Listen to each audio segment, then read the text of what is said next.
kembalikan aku pada ketenangan.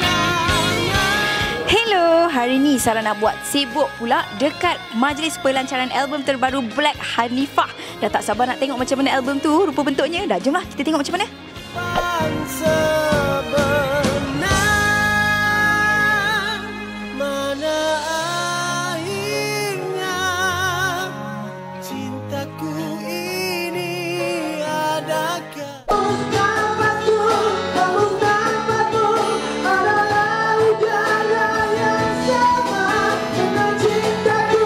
Alright, hari ni Sarah dekat majlis pelancaran album Black bernama Black.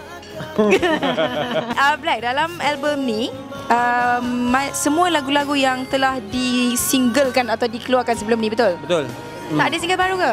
Ada single baru bertajuk Anugerah Terindah. Tapi kena tunggulah, kita nak shoot video klip dia kan. Tapi dalam lagu ni kena layan juga sebab ada karaoke version. Sebab dalam ni ada CD karaoke juga. Sebab ada video klip yang anda boleh karaoke sekali. Rasa macam nyanyi dengan Black lah ni. Boleh. Agak-agak bila single terbaru yang tu keluar? Dalam bulan 5 sebelum puasa akan berada di corong-corong radio anda. Beli nanti. Beli. Suruh adik-beradik beli Download original Alright, thank you Black. Bye. Bye. Semua